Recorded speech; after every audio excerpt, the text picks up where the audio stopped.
A reencarnação é uma lei divina para a expiação e o melhoramento progressivo da humanidade.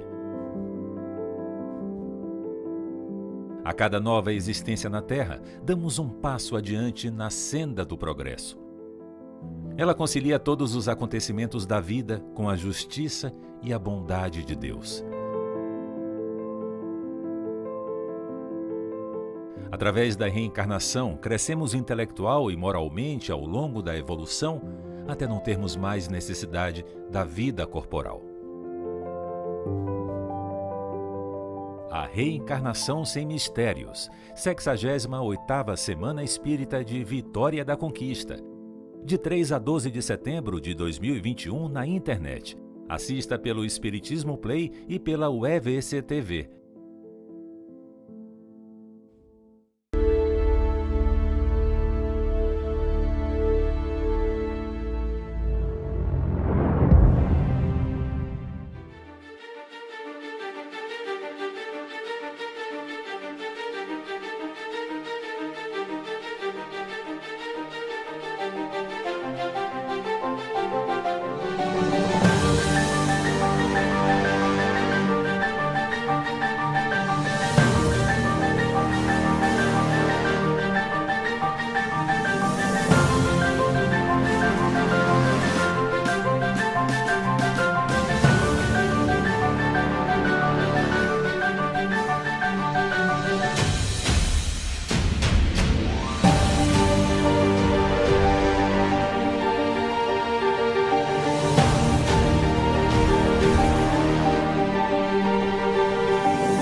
Sejam bem-vindos à 68ª Semana Espírita de Vitória da Conquista.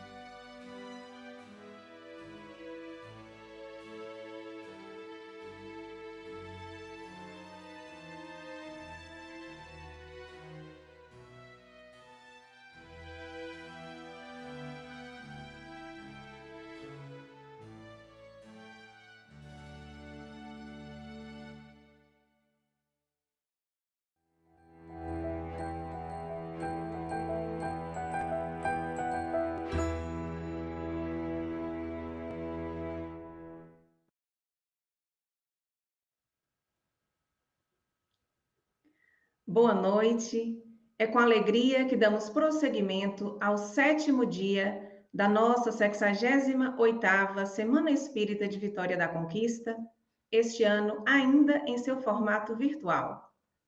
Neste momento, nós convidamos vocês para que nós possamos unir os nossos pensamentos em prece para darmos início à nossa atividade.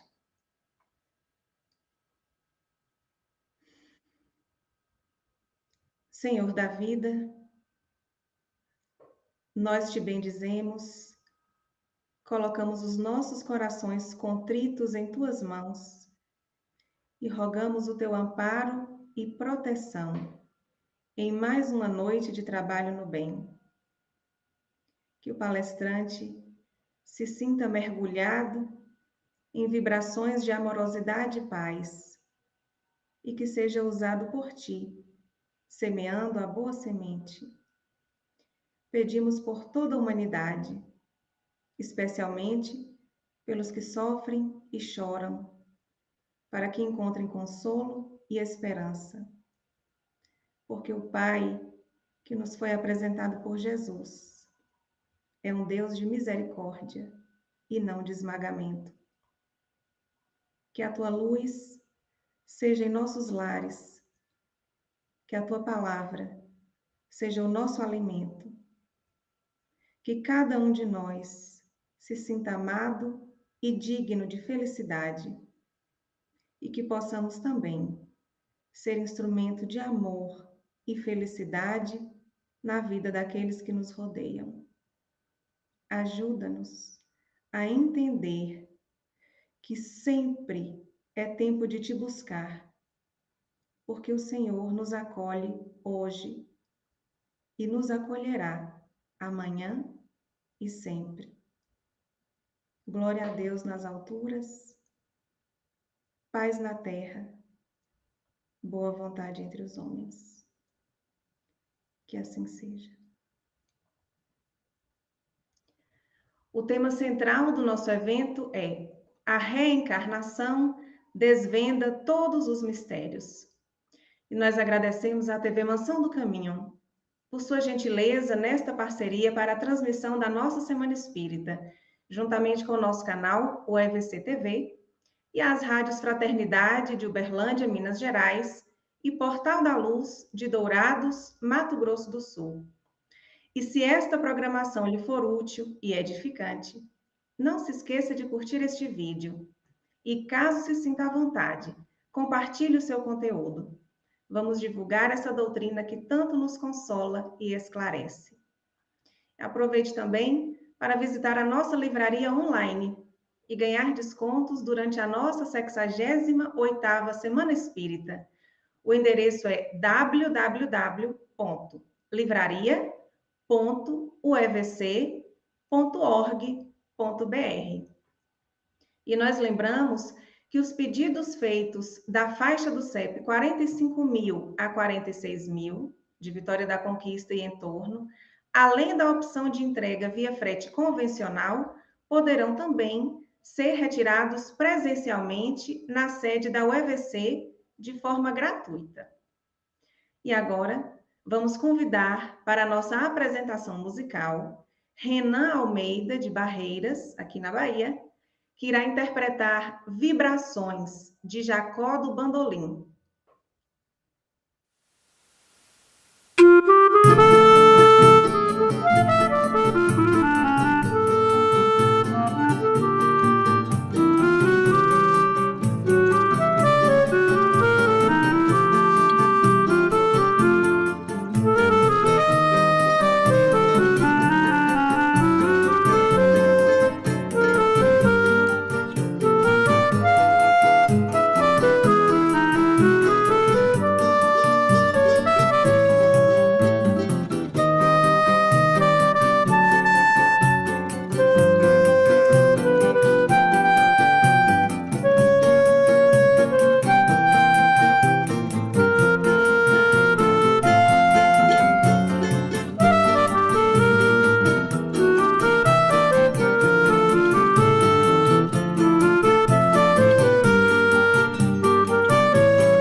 Nós agradecemos a Renan mais uma vez por sua participação em nosso evento.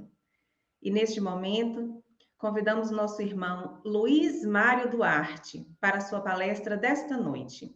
Ele é médico, psiquiatra e neurologista, escritor, coordenador de cursos sobre os evangelhos originais e palestrante do Centro Espírita Joana de Ângeles, na cidade do Rio de Janeiro. E para falar sobre o tema a reencarnação e a Bíblia, nós passamos a palavra, com votos de muita paz, ao nosso querido irmão Luiz Mário. Olá, eu não sei, está todo mundo me ouvindo? Não sei. Bom, estamos ouvindo. Estão ouvindo? Me deram um tema muito interessante, né, num congresso em que se fala essencialmente sobre reencarnação. É um tema bastante pesado, batido, desde o início da doutrina dos espíritos. Porque Kardec, ele não era reencarnacionista, né? Kardec, na sua juventude, ele foi uma juventude atribulada, o início da vida dele, na infância e tal, porque o pai dele foi executado na Revolução, e na época de Napoleão e tal, e ele foi na Revolução. E ele foi criado longe de Paris. Depois ele é de família católica, ele vai trabalhar, ele vai ser educado pelo Pestalozzi, e depois ele volta para a França. Então, Kardec é um homem amplo, aberto, ele tem uma concepção religiosa de mundo, a matriz dele é católica e ele é educado por um protestante. Então, Kardec ele transita entre uma teologia e outra, entre os dogmas das igrejas reformadas e os dogmas da Igreja Católica. E ele se torna um investigador, um homem de ciência, um homem de letras, um magnetizador, e ele é atraído pelo fenômeno das mesas girantes. Muitos aqui conhecem a biografia dele. Qual é o meu ponto? Quando ele começa a conversar com os espíritos, quando lhe é dada a missão, ele aceita pelo Zéfiro de investigar aqueles fenômenos de uma maneira mais profunda, porque ele é um homem profundo, ele não quer saber das coisas triviais da vida. Ele pergunta se ele poderia conversar com filósofos, com santos, com homens transcendentais. Era esse o interesse dele, porque ele vê ali uma oportunidade de estar com seres que o antecederam na morte e que podem trazer notícias de lá. Talvez pela primeira vez na história da humanidade, alguém sistematicamente, não de uma forma casual ou incidental ou acidental, pode então conversar com o mundo dos espíritos. Vocês vejam que o fenômeno já existe, desde as irmãs Fox, a coisa foi para a Alemanha, bateu na Inglaterra, chegou na França, e Kardec é o único realmente que sistematiza um estudo profundo sobre isso. Faz uma abordagem científica, uma abordagem filosófica e que se desdobra numa questão religiosa, que nos interessa aqui, exatamente. E Kardec, ele não pensava que a reencarnação fosse algo incrível, possível, ele não pensava sobre isso. Quem falou sobre reencarnação para ele foram os espíritos. Não foi uma ideia dele. Não, foi dito para ele. E ele começou a pensar sobre isso. E, obviamente, que os dados que ele foi coletando foram convergindo para uma solução de N problemas que sempre afligiram os homens, sobretudo na humanidade, é óbvio, em todas as regiões do globo, mas entre os cristãos especificamente. Porque, através dos 1857 anos de cristianismo, quando é publicado o Livro dos Espíritos, a ideia que você tem, ele começou a investigar em 55, né, 54, 55, então são 2 anos e pouquinho, que ele forma toda uma ideia sobre o livro, e publica o Livro dos Espíritos. Depois ele vai publicar a segunda edição, mais completa e maior, ampla, né, com muito mais questões, com as nossas questões todas que estudamos na segunda edição do Livro dos Espíritos, que é o que nós estudamos. A primeira edição tinha muito menos questões, 600 e pouco, né, e a segunda tem 1018. Então, a reencarnação, ela surge como uma base. Tanto é que a base do pensamento cristão espírita. Eu gosto quero deixar aqui claro que é uma visão que eu tenho da coisa, é que é melhor para nós falarmos que somos cristãos espíritas do que espíritas cristãos. Porque antes de sermos espíritas, nós somos cristãos. E o espiritismo ele é radicado, fundado moralmente, eticamente e misticamente, transcendentalmente no pensamento de Jesus, no que ele fez no mundo, no que ele propôs para o mundo. Então, quando o espiritismo chegou ao mundo, ele chegou como uma leitura do cristianismo. Então, nós somos cristãos. Kardec era cristão antes de ser espírita, né? E, eventualmente, muitos ateus se converteram por causa das ideias do espiritismo. Mas todas as pessoas que abordaram ou aportaram no espiritismo, elas vêm de alguma denominação cristã, muito provavelmente. Então, Kardec foi apresentado a ideia da reencarnação. Ele conhecia a ideia reencarnacionista? Claro. Era um francês culto, um homem dado à filosofia. A Ásia já estava em contato com a Europa, né, por questões comerciais e políticas, geopolíticas. Obviamente, Kardec, como homem culto, ledor, né, de obras em alemão, onde havia muito maiores publicações sobre budismo, hinduísmo na época, mas grandes filósofos já tinham, né, como Schopenhauer, Leibniz, já tinham transitado pelas ideias do hinduísmo. Então, as ideias de reencarnação não eram obscuras na mente dele, mas provavelmente ele nunca pensara sobre isso, tanto é que ele declara. Então, surge uma questão daí. Quando o espiritismo surge, ele tem que enfrentar a teologia que diz que não existe reencarnação. Não porque ela afirma ou afirmasse em algum momento, na época do Kardec, que não existia reencarnação. O problema surge quando Kardec, ou quando o Livro dos Espíritos é publicado, né, e depois o Evangelho segundo o Espiritismo, com um viés reencarnacionista, uma explicação cristã, né, de um cristianismo reencarnacionista, aquilo choca a sociedade, choca as comunidades cristãs da época. E eles recusam, rejeitam, porque eles não estavam acostumados a pensar, né, teologicamente com a base reencarnacionista. Então, o problema que surge é: a reencarnação é da Bíblia? Está na Bíblia ou não está na Bíblia? Então, a proposta do Espiritismo é que, isso eu tenho que deixar assim, claro aqui inicialmente, é que a reencarnação, como é dita por alguns, não é uma questão de crença,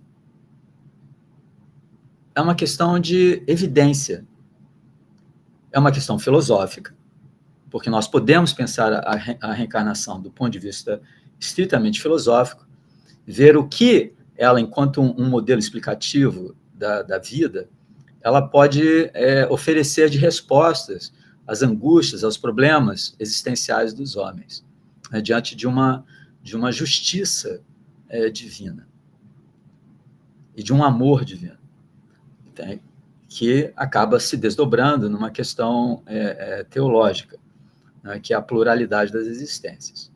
Para eu me considerar espírita, eu preciso de 5 princípios. São 5 princípios. A existência de Deus, a imortalidade da alma, a pluralidade das existências, a comunicabilidade dos espíritos com o nosso mundo e a pluralidade dos mundos habitados. Então, vocês vejam que o pensamento espírita é um pensamento muito amplo. Ele concorda imediatamente com duas questões básicas que são irrefutáveis para nós: a existência de Deus e a imortalidade da alma. Então, nós somos teístas, não somos deístas, como muitos já eram naquela época. Ou seja, Deus criou o universo, todo o universo manifestado, a natureza, deu o pontapé inicial, como pensa Aristóteles, o motor primeiro, e deixou a coisa seguir. As próprias leis cuidam da vida. Nós somos teístas. Nós entendemos que Deus cria o mundo e permanece no mundo. Ele cuida do mundo. Ele cuida da sua criação. Ele não se isola, não se aliena daquilo que ele criou. Ele é como um pai, uma mãe, que geram um filho e cuidam e supervisionam a transformação daquele indivíduo, a evolução daquele indivíduo. E a doutrina dos espíritos é uma doutrina evolucionista. Antes da publicação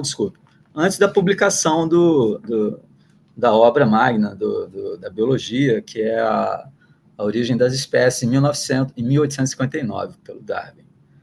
E o Wallace, né? Hoje a teoria da evolução, né, das espécies, ela é Darwin e Wallace, que era espírita, também era inglês e estava na Índia na época. Vocês vejam que essas ideias já estavam amadurecendo.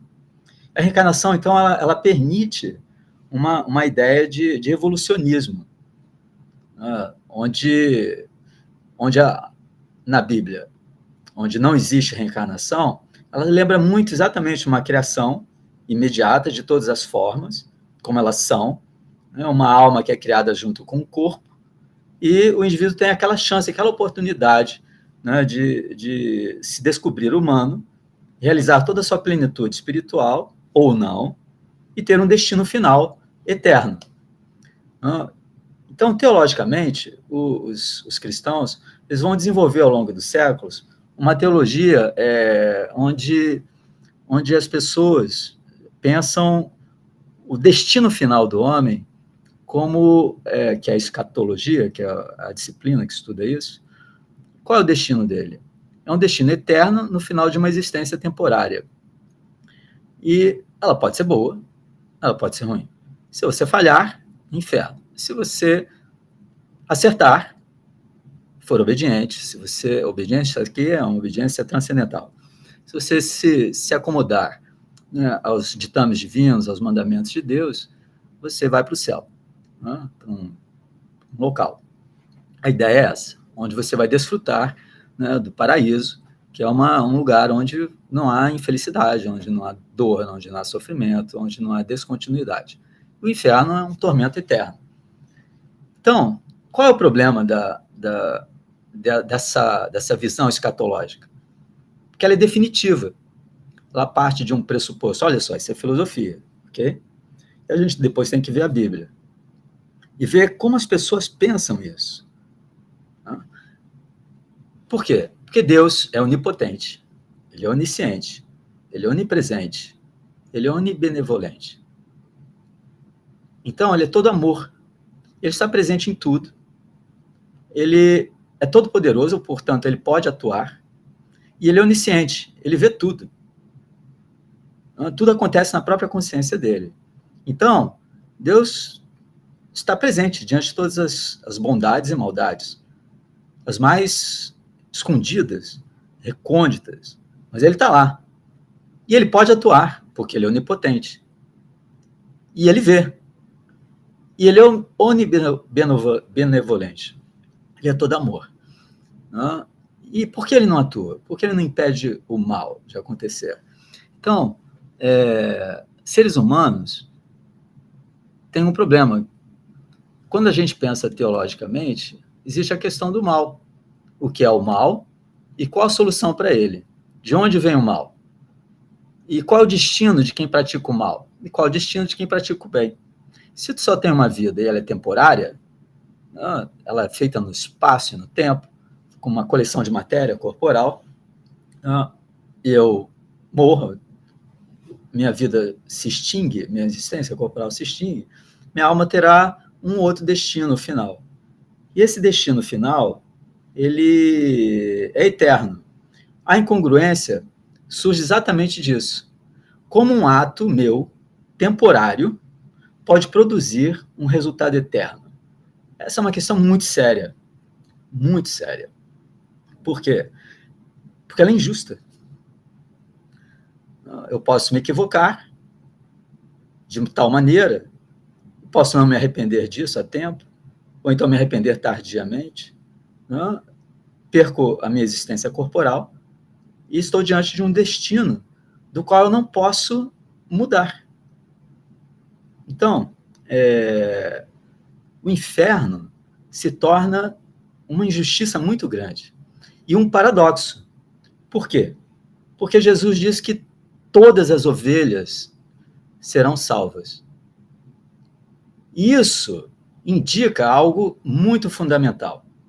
Se todas as ovelhas serão salvas todas as ovelhas. Ele não disse que serão salvas todas as ovelhas que se arrependerem. Serão salvas todas as ovelhas. Porque essa é a vontade do Pai. Então, o inferno se torna um problema muito sério para a teologia. Porque você entra e não sai. Por um ato transitório, nascido da sua ignorância, em determinado momento, seja recorrente ou não, né, mas você nunca mais terá outra oportunidade. E nós que somos maus, como está na Bíblia, como está no Novo Testamento, se nós que somos maus fazemos coisas boas, damos coisas boas para os nossos filhos, que dirá o vosso Pai celestial. Então, a Bíblia, ela é muito complexa. Eu tenho 55 livros do Primeiro Testamento, tem os 27 livros do Segundo Testamento, que é o Antigo e o Novo Testamento. E elas sofreram, ao longo dos anos, muitas abordagens. Todo o Novo Testamento, ou o Segundo Testamento, foi escrito em grego. E o Primeiro Testamento, ele tem uma tradição oral longa, e ele foi escrito muito mais tardiamente. Ele foi escrito em hebraico, e depois, né, em aramaico e em grego, né, depois das invasões helênicas, né, de Alexandre, 300 anos antes de Jesus. Então, traduzir a Bíblia se torna algo que exige muita cultura e muito espírito livre. O problema é que as pessoas que traduzem a Bíblia já traduzem a Bíblia com um viés. Eu sou reencarnacionista. Então, quando eu leio algum texto da Bíblia, naturalmente, os meus olhos, né, minha mente, quando vê alguma oportunidade ali, já encontra alguma palavra, algum conceito que me lembra a reencarnação, que se ajusta à minha crença, à minha concepção de mundo. Pessoas, adredemente, que já antecipadamente são não reencarnacionistas, que a palavra reencarnação é uma palavra recente, por incrível que pareça, embora seja dita o tempo todo, hoje é uma palavra universal. Ninguém fala palingênese, nem tem somatose, nem tem psicose, não fala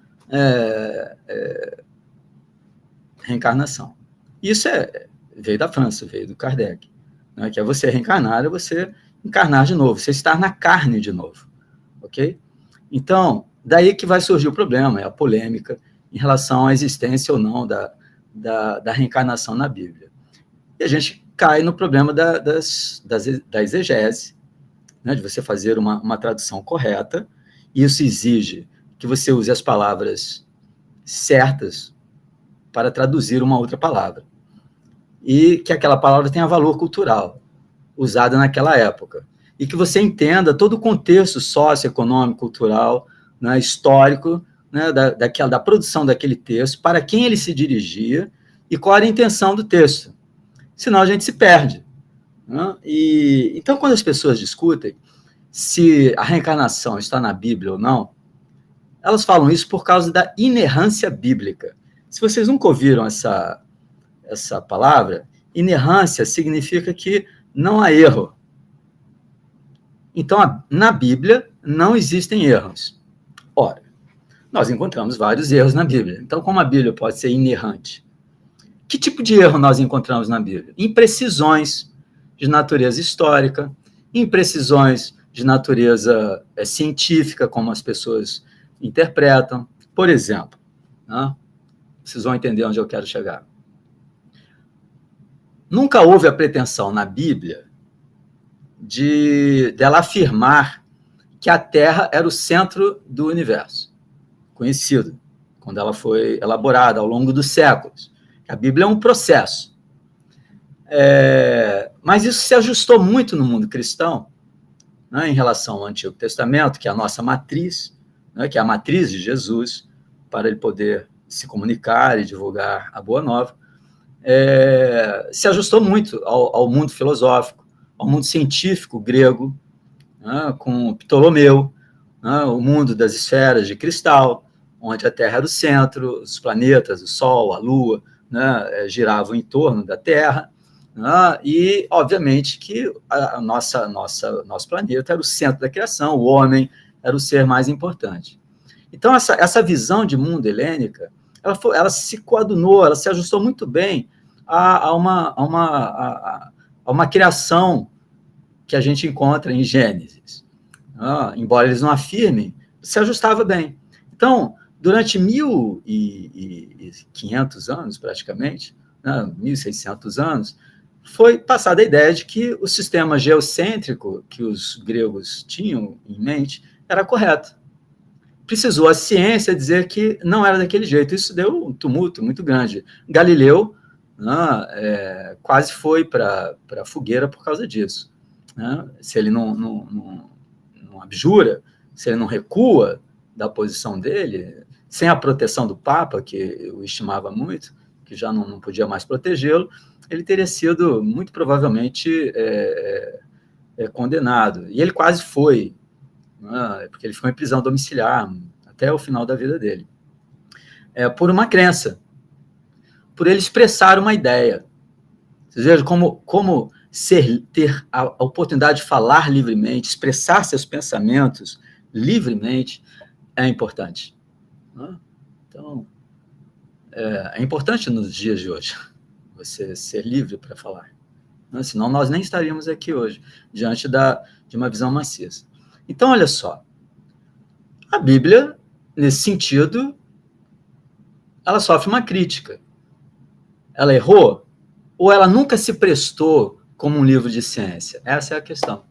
Ela nunca se prestou como um livro de ciência. O objetivo da Bíblia, seja no Primeiro ou Segundo Testamento, não é produzir um saber científico, seja de que natureza for, sociológico, antropológico, embora a gente possa fazer leituras disso.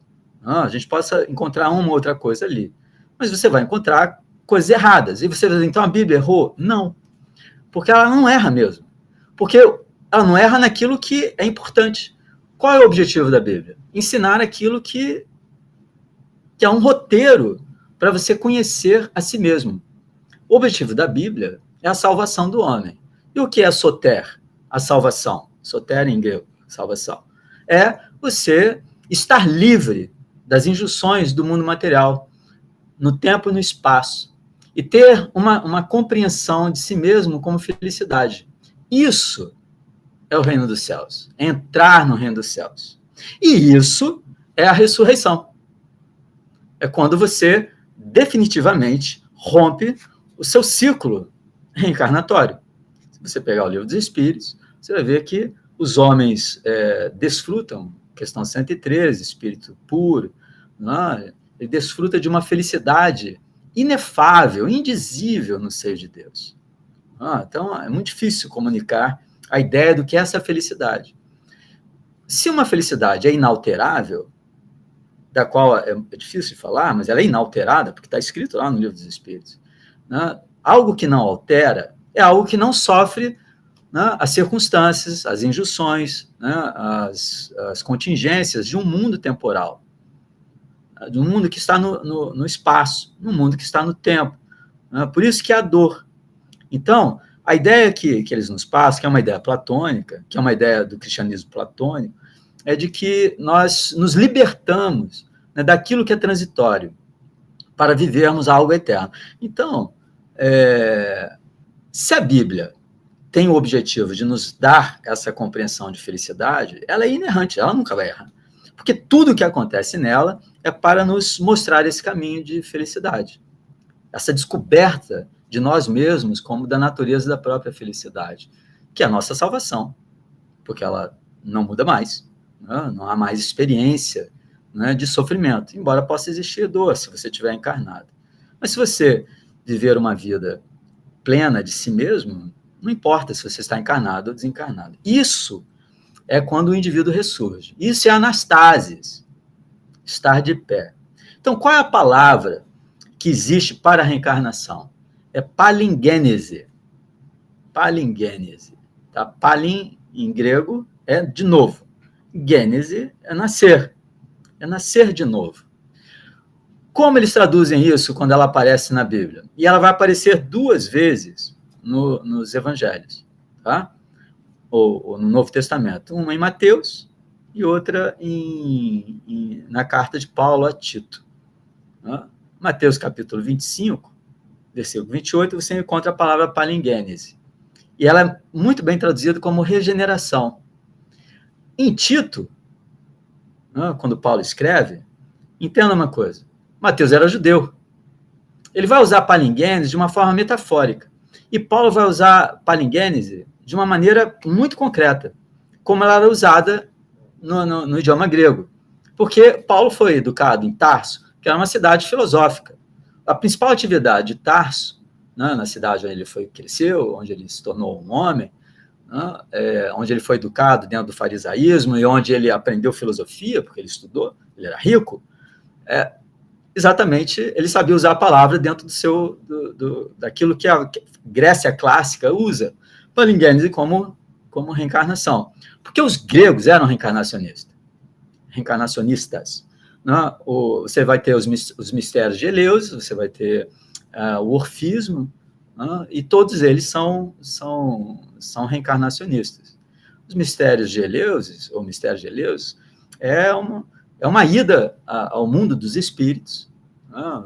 Onde você busca Perséfone, onde Deméter vai buscar a sua filha no Hades, né? no inferno, nas regiões sombrias, nas regiões dos mortos, né? Porque ela foi capturada por Hades, o deus da morte, e lá ela permanece. Então, Deméter é a mãe que vai lá buscar a filha e trazê-la para a luz. Mercúrio, né, um outro deus, o deus da comunicação, é que consegue resgatar a Perséfone. É um mito muito belo, que fala da iluminação, que fala da salvação, que fala também da possibilidade de você sair do mundo dos mortos. E os gregos sabiam disso. As pessoas desencarnavam, morriam, perdiam seu corpo, iam para o Hades, eles tinham uma ideia de paraíso, dos campos elíseos, e eles tinham também regiões das sombras no Hades. Os judeus, eles tinham a ideia de Sheol, né? Eles não tinham uma ideia precisa sobre o que acontecia, né, no pós-mortem. Há muitas questões, mas você encontra várias passagens no Antigo Testamento, ou no Primeiro Testamento, que afirmam, ou que podem permitir que você interprete, dentro de uma exegese adequada, que aquelas palavras indicam a reencarnação. Okay? Qual é o meu ponto também? Se a Bíblia não erra, a reencarnação deve estar lá.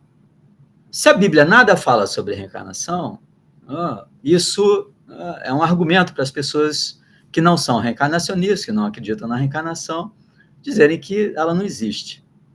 Mas isso é o domínio da crença. Aí nós voltamos lá ao início da minha reflexão. Tá? Qual seja?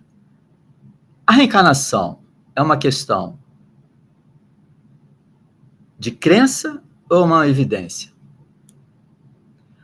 Isso é tão sério que teólogos atuais, diante da quantidade de pessoas que são reencarnacionistas, já começam a elaborar, para defender a ideia da ressurreição, em oposição à reencarnação, como se elas fossem antagônicas, inconciliáveis, né? Que uma exclui a outra, que é essa ideia que hoje eles defendem, né? Os não reencarnacionistas. Porque existem evidências da palavra lá.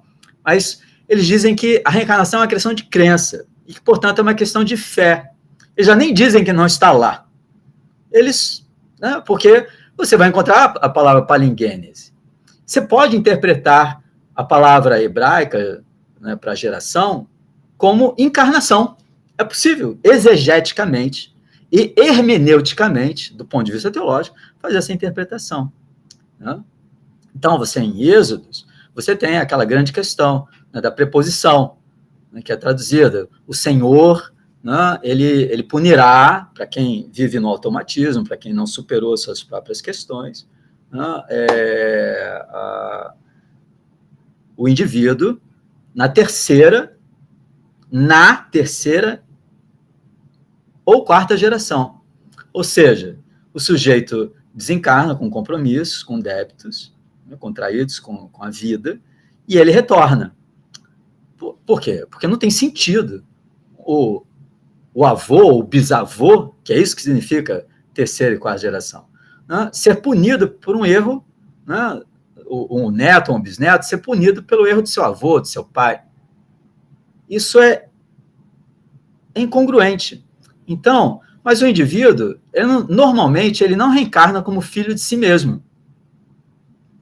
É mais fácil que ele reencarne, é mais provável que ele reencarne como neto de si mesmo, ou bisneto de si mesmo, e nós entendemos por que isso acontece, porque existe um tempo entre o desencarne e o reencarne, normalmente, né, de alguns anos, eventualmente a reencarnação é imediata, mas naquela época, sem a tecnologia que a gente tem hoje, né, o indivíduo, para ser filho de si mesmo, né, ele teria que desencarnar no próprio ato sexual, não é verdade? Ele tem um infarto agudo do miocárdio, abandona o corpo, né, uma hora depois está fecundado, ele volta. É a única maneira dele ser filho de si mesmo na época em que a Bíblia, né, o Primeiro Testamento, foi escrito. Mas é bastante crível, né, que ele, né, se existe a reencarnação, né, que ele receba o resultado das suas ações no mesmo clã em que ele está fazendo as experiências de desenvolvimento humano, de sua inteligência, porque a reencarnação serve para isso, para abrir sua inteligência, para aprimorar a sua alma, para levar você à perfeição. É isso que os espíritos ensinam sobre a reencarnação. Obviamente que você, né, é provado, e que ela é uma oportunidade de você reparar o mal que você fez. Você erra, você é perdoado, e você repara o mal. É óbvio, né? Se você limpa, você suja. Né? A pessoa perdoa, pô, eu derrubo alguma coisa, sujei o chão, ok, o chão está sujo. Né? A pessoa, o dono da casa, assim, não, tudo bem, mas isso aconteceu, né? Acidentalmente ou não, né? Mas qual é o meu dever? É limpar. Eu sou desculpado, perdoado, mas eu preciso limpar. Eu preciso reparar, eu preciso reestruturar, dentro da lei do amor, né, aquilo que foi danificado, aquilo que foi destruído. Né? Reatar, porque o universo é feito de amor, ele não pode ser, né, distendido e sofrer uma ruptura a partir do meu sentimento de eu e de egoísmo. Okay? Então, a reencarnação, então, ela surge como uma ideia verificável. Esse é o grande momento do Livro dos Espíritos. Né? Porque até então a reencarnação era só, né, uma questão realmente de crença, entre os hindus, entre os gregos, entre os romanos, né, entre os persas, né, entre os judeus cabalistas. Nós vamos encontrar N referências sobre a reencarnação, né, nessas populações. E a reencarnação, ela é endossada pela maior parte da humanidade. Os cristãos, né, que só acreditam na ressurreição, os católicos e os protestantes. Os ortodoxos já ficam meio assim, porque eles vieram da Grécia. Né? Então, você encontra textos, inclusive o Kardec usa um texto, né, do cristianismo ortodoxo para mostrar como, numa tradução francesa, de como eles falam sobre a reencarnação. Então, Olha só, uma estatística, só para vocês terem uma ideia, eu vou ler aqui. Nas camadas sociais mais elevadas, isso é uma estatística do final dos anos 90, ok? Feita por um padre, tá? Culto, um professor universitário da Universidade de São Paulo, né? O nome dele é Renaud Blanc, vocês devem ler o livro, é muito interessante. Olha o que ele traz. Olha o que ele traz. 87% das camadas sociais mais elevadas, 87%, não concordam com o ensinamento da igreja sobre o inferno. Na camada das pessoas de nível médio e superior, a não concordância média diante de todas as noções escatológicas sobre o destino final do homem chega a 53%, isso em relação aos dogmas da igreja. 53,5%, ou seja, de cada homem que tem o segundo grau ou nível superior, ou as pessoas que têm maior nível de estudo econômico e tal, chega a 87%. Vocês vejam que as pessoas inteligentes, bem preparadas, elas têm uma rejeição natural à ideia de inferno, ao resultado final da existência de uma pessoa. Aliás, eu tenho até que horas? Eu não sei. 9 minutos. Até? 9 minutos. Eu tenho 9 minutos? Tá. Então, olha só. Na faixa de renda acima de 16 salários mínimos, você vê que poucos brasileiros ganham 16 salários mínimos, acima de 16 salários mínimos. 70,5% das pessoas declaram que não concordam com o ensinamento da igreja sobre o juízo particular, o purgatório, o inferno e o juízo final. É muita gente. É muita gente. Isso é a igreja que não consegue preparar as pessoas? Educar as pessoas? Não. As pessoas pensam, elas raciocinam, elas sabem que isso não funciona, é injusto. Tá? A mesma tendência de não concordância se manifesta também na população humilde. Aí 59% das pessoas não concordam com o ensinamento da igreja sobre o inferno. É muita gente. Por isso que, quando o IBGE diz que tem os espíritos são 7% da população, tem muita gente que se declara católico, mas é reencarnacionista. E verdades estatísticas mostram que muitos católicos são reencarnacionistas. Eu digo o número para vocês. Quando você vai, 27% dos católicos dizem claramente, se declaram reencarnacionistas.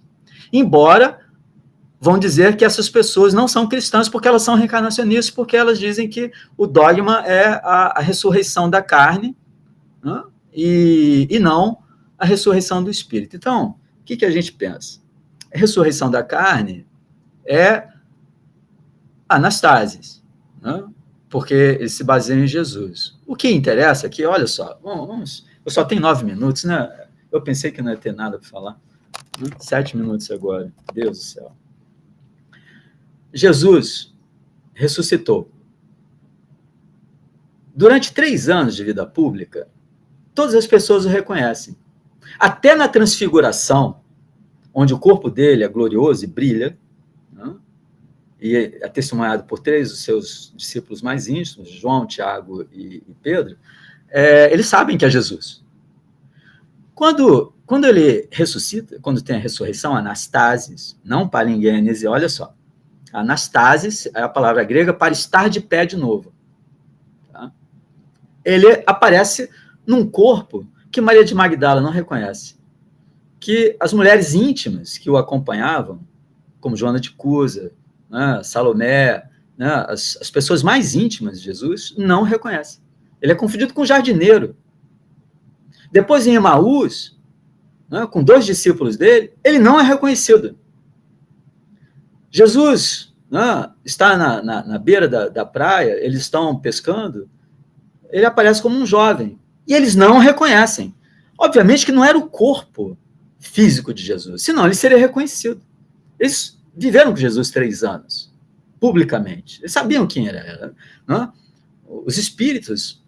E quando Jesus quer aparecer na sua forma, que é reconhecida, ele aparece. Tanto é que Tomé vai lá e verifica as chagas, as feridas dele. Tá? Então, que tipo de corpo? Esse corpo é um corpo glorioso, é um corpo espiritual. Os corpos, diz São Paulo, existem corpos celestiais e corpos terrestres. Semeia-se em corpo animal e você floresce em corpo espiritual. Existem vários tipos de carne. Uma é a carne do peixe, uma carne de fulano, outra carne de outro animal, outra carne do homem. E nós, então, ressurgimos. O que ressurge, a ressurreição, em verdade, é do espírito. E o que reencarna é o espírito. Então, por isso que São Paulo dirá que só se vive uma vez. Nós temos várias existências. Tá bom? Então, o espírito ressurge na carne em várias existências. Sempre num novo corpo. O corpo muda. Por isso que Orígenes, que era reencarnacionista, Plotino, reencarnacionista, ele bebe da sabedoria de Plotino, usarão o termo metensomatose, que é você trocar o corpo trocado. Ou seja, é o mesmo espírito, por isso que eles abandonam o termo metempsicose, que nós aqui normalmente traduzimos porque a ideia de metempsicose é de você trocar a alma. Psique, mentepsique. E eles admitiam que você podia reencarnar vegetal, ou animal, e nós sabemos que isso é impossível, porque o espírito não retroage. Não retroage o quê? De uma espécie para uma outra espécie. Nós atingimos a espécie humana, nós não reencarnamos mais numa espécie não humana. É daqui para cima. O que não impede você falir e até sofrer fenômeno de zoantropia, mas isso é uma outra questão. Você não reencarna animal, mesmo que você sofra um fenômeno de zoantropia. Então, o que reencarna, quem reencarna é o espírito, certo? Então, sempre num novo corpo. Então, nós só temos uma vida. Só uma vida. E, portanto, nós só morremos uma única vez. Já não sou eu mais quem vive, mas é o Cristo quem vive em mim. O homem velho morreu. Quem vive em mim é o Cristo. Então, essa é a morte. É a morte da ilusão, é a morte da ignorância, é a morte da transitoriedade, é o rompimento com a dependência do mundo material para que eu possa saber algo sobre mim, porque eu já aprendi sobre isso. Eu atingi o objetivo, que me trouxe em várias existências. Eu fiz o meu périplo, fiz as minhas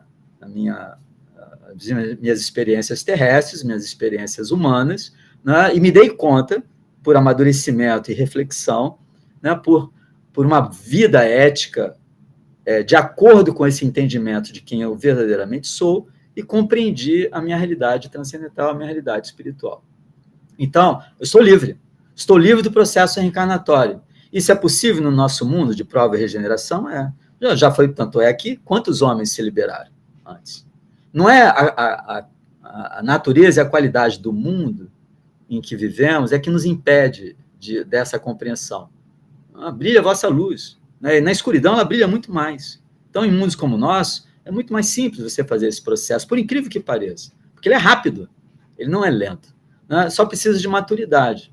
Então, nós encontramos vários... Então, eu vou ler a palavra palingênese aqui para encerrar o nosso encontro hoje. Eu vou ler Tito. Olha aqui, que beleza. Aqui. Tito, capítulo 3, versículo 5.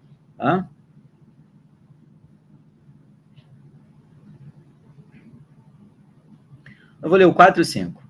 Quando, porém, se manifestou a benignidade de Deus, nosso Salvador, e seu amor para com Deus, e seu amor para com todos, não por obras de justiça praticadas por nós, mas segundo a sua misericórdia, ele nos salvou mediante o lavar, aí vem a palavra, palingenesia, que é traduzida aqui como regenerador. Não, nos lavar na reencarnação, na renovação, do espírito numa nova carne. Por obras da justiça praticadas por nós, mas segundo a sua misericórdia, ele nos salvou mediante o lavar né? Aqui eu traduzo como reencarnação, por um banho na palingênese, um banho na reencarnação, e renovando o espírito em nós. Ou seja, a ideia que Paulo nos traz aqui é de que a reencarnação nos liberta para uma compreensão daquilo que nós verdadeiramente somos. Palingênese existe na Bíblia, em Mateus e em Tito, aqui, capítulo 5, versículo 3. Anastase, estar de pé de novo, né, que é normalmente traduzido como ressurreição, ela pode também ser interpretada, né, dentro de um contexto específico, como reencarnação. A palavra geração, tudo que você encontrar de geração na Bíblia, pode ser interpretada como regeneração, né, como reencarnação. São várias passagens, né, existem muitas obras que falam sobre isso. A reflexão é a seguinte, a mensagem que eu queria deixar para vocês. Reencarnação não é uma questão de crença. Amontou-se, ao longo do tempo, né, evidências científicas. Hoje eles querem dizer que não há evidências científicas, né, que é uma questão de crença. Não, reencarnação não é uma questão de crença. É como o sistema geocêntrico e heliocêntrico.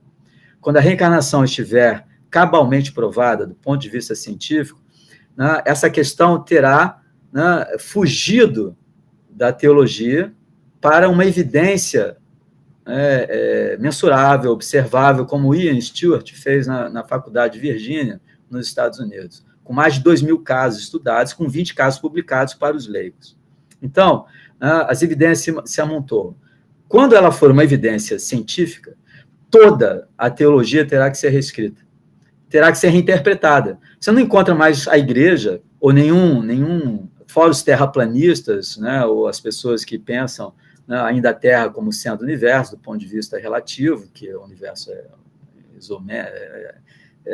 ele é infinito, você pode pensar qualquer lugar como centro. Mas fora esse tipo de questão, o fato é que, cientificamente, a Terra gira em torno do Sol, pela sua massa, pela força gravitacional e tal.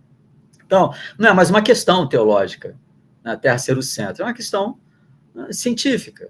Né, então, você vai ter que redesenhar, né, as interpretações, né, teológicas sobre essas ideias e pensar os evangelhos e o Primeiro Testamento na sua originalidade, onde ele apresenta os textos de forma reencarnacionista. Porque a reencarnação é justa, se coaduna com a onipotência, a onisciência, a onipresença de Deus no mundo, na história onde ele atua, e o seu amor, permitindo que o homem se renove, que o homem tenha novas oportunidades e alcance verdadeiramente a ressurreição. Então, que é a sua condição de espírito puro. Isso é ressurreição. Então, reencarnação não exclui a ideia de ressurreição. A ressurreição, né, ela é o ato final, né, do nosso périplo existencial, quando nós entendemos a nossa verdadeira natureza, quem nós verdadeiramente somos. Então, Anastasis, estamos de pé de novo diante de Deus, diante da sua grandeza, sabedores de nós mesmos. Até lá, nós reencarnamos, né, reparamos os nossos erros, crescemos, aprendemos, sofremos nossas provas, abrimos a nossa mente para a nossa realidade. Tá? Então, a reencarnação está na Bíblia, basta você procurar de maneira adequada. Então, eu sugiro que você leia o José Reis Chaves, que você leia o Celestino, né, eles têm tudo isso muito bem detalhado, os versículos, os livros, né, do Antigo e do Segundo Testamento, para você poder, diante de um debate, diante de uma conversa com um amigo que queira ouvir sobre isso, né, você colocar para ele, e essa evidência? Afinal de contas, se uma pessoa é cega de nascença e há uma pergunta para Jesus, os seus discípulos, quem pecou para que ele nascesse daquele jeito, é óbvio. Não importa a resposta de Jesus, eu não tenho tempo para discutir a resposta de Jesus. Mas a pergunta está lá. Ele tem a ideia da reencarnação. Como é que um cego de nascença pode ter pecado? Como é que Nicodemos pode perguntar a Jesus, né, como um homem velho pode entrar no útero de sua mãe? Ou seja, ele tem a ideia. As ideias estão lá. Ele pode não ter a crença, mas aquilo incomoda. Tanto é que ele pergunta para Jesus, se você tem que nascer de novo. Ele, oh, mas como? Como eu vou nascer de novo? O que você quer dizer com isso? Então, as passagens são inúmeras. Como é que você vai entrar na vida? É melhor você entrar na vida cego de um olho, sem uma mão, sem um pé, do que você ser lançado no guiano. Que vida? A vida transcendental? A vida no mundo espiritual? Não. Como é que você vai entrar na vida transcendental sem um olho, para não ser lançado no inferno? Você vai voltar para cá com alguma limitação. Então, para você poder crescer, para você se iluminar. Aqui tem, então, existem muitas evidências, né, que podem ser lidas dessa maneira. Mas qual é a minha posição? As pessoas que têm a crença na ressurreição como oposição à reencarnação, tudo que você disser, ele vai dizer, não, isso é uma questão de crença, elas são excludentes, isso não prova nada. Então, qual é a verdadeira saída para a gente? É a saída copernicana, galileiana, eu poderia dizer dessa maneira. Você prova que ela existe como uma evidência irrefutável, do ponto de vista científico, aí você volta para a questão teológica e filosófica, e você diz, os caras que pensavam dessa maneira estavam certos. Ok? Deus os abençoe. Que vocês sejam felizes. Muita paz. Muito obrigada. Muito obrigada. Nós agradecemos imensamente ao nosso amigo Luiz Mário por suas esclarecedoras informações desta noite. E nós rogamos a Deus que o abençoe sempre e o envolva em vibrações de saúde e de paz. Muito obrigado. Muita paz. E amanhã nós teremos, às 10 horas da manhã, seminário com o tema A Morte, o Luto e a Vida Imortal, com Alberto Ribeiro de Almeida, do Pará. E à noite, às 20 horas, nós teremos palestra com o tema A Reencarnação e os Compromissos Iluminativos, com Arthur Valadares, de São Paulo. Nós agradecemos a Deus, ao Mestre Jesus e aos benfeitores espirituais por mais esta oportunidade de divulgação do bem. Agradecemos a vocês que estiveram conosco, bem como à TV Mansão do Caminho pela parceria, e lhes desejamos uma ótima noite. Muita paz e até amanhã, se Deus assim o permitir.